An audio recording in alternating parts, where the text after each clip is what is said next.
मुझे ट्रेन की यात्रा करना बहुत पसंद था, लेकिन मुझे यह नहीं पता था कि इस बार मुझे मायके की ट्रेन की यात्रा में इतना मजा मिलेगा। मैं काफी दिनों बाद मायके जा रही थी। मेरे हस्बैंड मुझे स्टेशन तक छोड़ने आए और मुझे ट्रेन में बिठा दिया। मैं प्रियांशी हूँ। मैं 30 साल की हूँ। मैं हाउसवाइफ हूँ। मैं बहुत सुंदर हूँ। मैं ज्यादातर साड़ी पहनती हूँ, लेकिन कभी-कभी जब मायके जाती हूँ तो सूट पहन लेती हूँ। इस बार मैं मायके जाने के लिए कुछ ज्यादा ही उत्साहित इसलिए थी क्योंकि इस बार मेरे मायके में शादी थी। मेरी एक कजिन सिस्टर की शादी थी। शादी में घर में पूरे परिवार के लोग इकट्ठा होने वाले थे। हस्बैंड मुझे ट्रेन में बिठाकर फिर वापस चले गए। जब हस्बैंड गए तो मैं आराम से अपनी रिजर्व सीट पर बैठ गई। थोड़ी देर में सामने वाली सीट पर एक स्मार्ट सा लड़का अपना बैग लेकर आया और बैठने की तैयारी करने लगा। उसने एक बार मेरी तरफ देखा और हल्के से मुस्कुराया। जवाब में मैं भी हल्के से मुस्कुरा दी। उसने अपना सामान सेट किया और बैठ गया। दिन के लगभग 12 बज रहे थे। ट्रेन अपनी पूरी रफ्तार से चलते हुए जा रही थी। मुझे थोड़ी सी नींद आने लगी तो मैं अपनी सीट पर आराम करने लगी। ट्रेन में यात्रियों की संख्या बहुत कम थी। मुझे थकान के कारण नींद आ गई। मैं जान नहीं पाई और मेरी पर्स सीट से नीचे गिर गई। उसने उसे उठाकर रख दिया।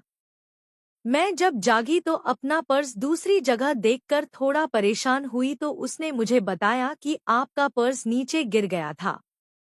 मैंने उठाया। मुझे उसकी इस बात पर खुशी तो हुई, लेकिन मैंने सोचा पता नहीं पर्स में पूरा सामान है कि नहीं। फिर मैंने कुछ सामान निकालने के बहाने से पर्स चेक किया तो सारा के सारा सामान पर्स में रखा हुआ मिला। मैंने उसकी तरफ देखा तो वह हल्के से मुस्कुरा दिया। फिर मैंने उसे थैंक यू बोला। उसके बाद उसने मुझसे मेरा नाम पूछा और बोला कि आप किस स्टेशन तक जाने वाली हैं? मैंने उसे अपना नाम बताया और अपने मायके का स्टेशन बताया। वो मुस्कुरा कर बोला, क्या संयोग है, मैं भी वहीं जा रहा हूँ। मैं बोली, तुम वहाँ कहाँ जा रहे हो? तो वो बोला, मेरी नानी के घर वहाँ है। मैं ग्रेजुएशन कर रहा हूँ।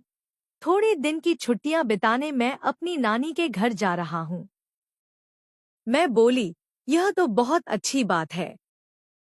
फिर हम लोगों ने ढेर सारी बातें की। धीरे धीरे शाम हो गई। उसके बाद मैंने उससे कहा कि मैं खाना लाई हूँ, आ जाओ आप भी खा लो।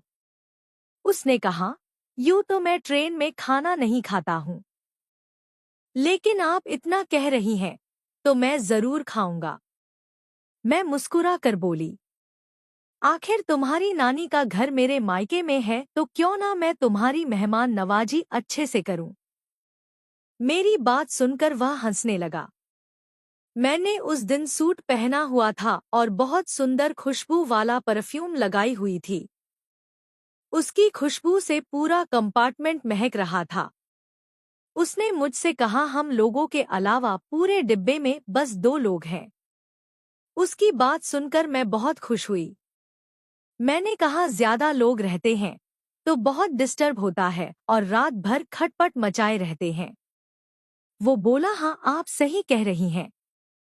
उसके बाद हम लोगों ने खाना खाया। मैंने पूरी सब्जी बनाकर पैक किया था। वो सच में बहुत स्मार्ट था।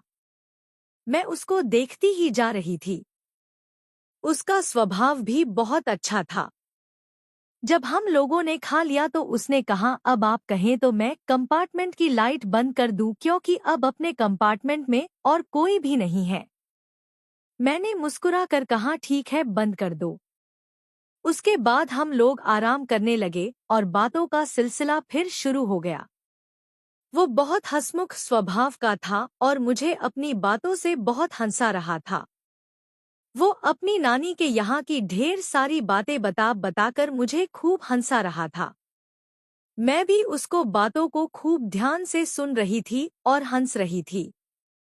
अचानक उसने कहा, आपकी खुशबू सच में बहुत अच्छी है। मैंने मुस्कुराकर कहा, जनाब यह मेरी खुशबू नहीं है, यह तो परफ्यूम की खुशबू है। उसने कहा, फिर आपकी खुशबू कैसी है? मैं बोली, मुझे क्या पता, तुम जानो। वो मुस्कुरा उठा। फिर उसने मुझे उस सुख का एहसास दिलाया जो मुझे मेरे हस्बैंड भी नहीं दिला पाए थे। इतना मज़ा तो मैं पहले कभी पाई नहीं थी। मैं एकदम खुश हो उठी। फिर अगले दिन सुबह जब ट्रेन स्टेशन पर पहुंची तो उसने मेरा नंबर लिया और बोला, भाभी फिर कभी मौका मिला तो मुलाकात करने ज़रूर आऊँगा।